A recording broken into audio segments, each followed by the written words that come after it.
Hi, I'm Megan Cooley Peterson, and I am the author of Dead Girls Talking, a young adult thriller about a girl named Bettina, who, when she was 6 years old, her father brutally murdered her mother, and Bet was the only witness. Her testimony helped convict him.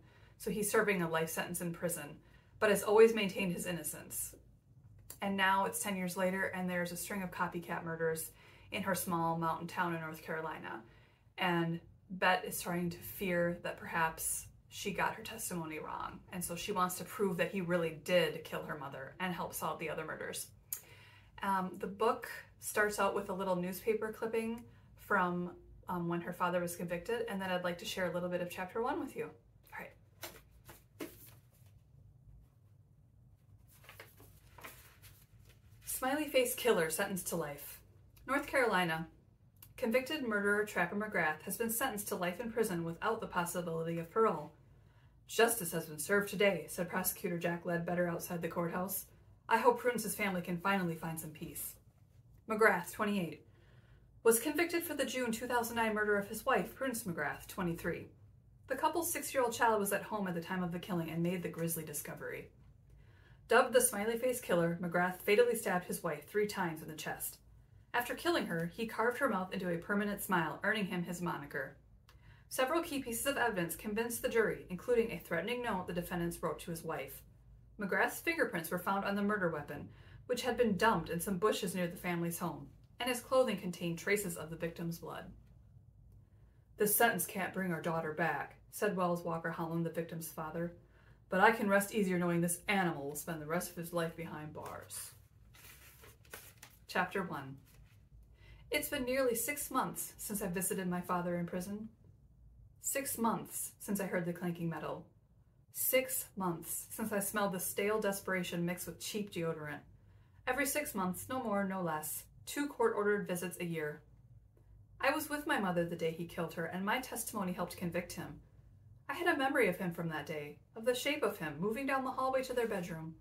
I never saw her alive again after that. Only her broken body, eyes unblinking, jagged slashes on either side of her mouth. The media quickly dubbed my father the Smiley Face Killer. A judge granted him visitation rights in the custody agreement between him and my grandparents, even though he's in prison for life, which is beyond messed up if you ask me, but no one asks me anything. I never want to see him again, and I have a plan to make that happen. I stuff a letter into the envelope, address it, and add a stamp. With any luck, he'll relinquish those rights, and I won't see or think about him for the rest of my life. He usually spends our visit rehashing his tired claim of innocence anyway. He says he was with my grandfather the morning of Mom's murder, but Granddad was at work, and that alibi fell apart in court. It's total fucking nonsense. He needs to get a new lie.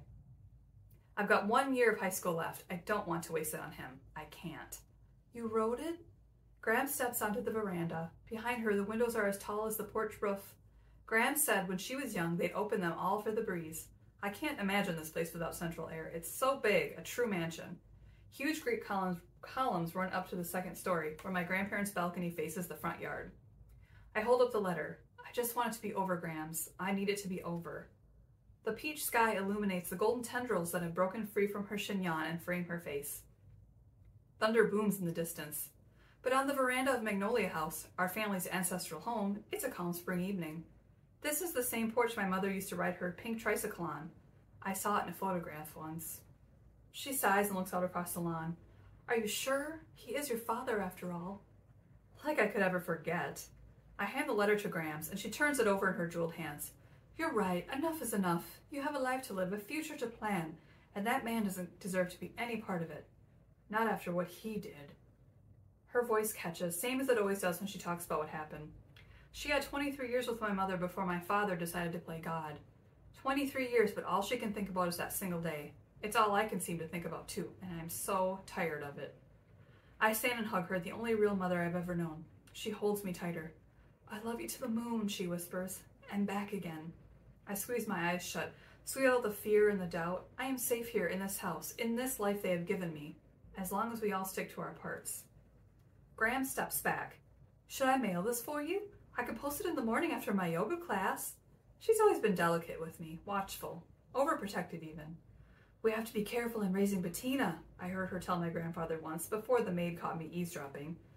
I think they're worried I'm going to run away with some older guy, get knocked up, and get myself killed, just like my mother did. No, I want to do it myself. You're going now? She asked, wringing her hands. I could get Cook to make us some strawberry lemonades. We'll enjoy the sunset. Now, no time like the present. I slip on my jean jacket. It belonged to my mother. I found it in the attic a few weeks ago, an aunt's original. Let's have the lemonades for breakfast. You're going all by yourself? I'll send Hank along. Hank is our driver, and he does other odds and ends at the house too. Painting, light yard work, chasing away journalists. I once wondered if Grams and Hank were sweet on each other until she introduced me to his husband at the Christmas party. I'll be all right, I promise. At least drive there. It's getting dark.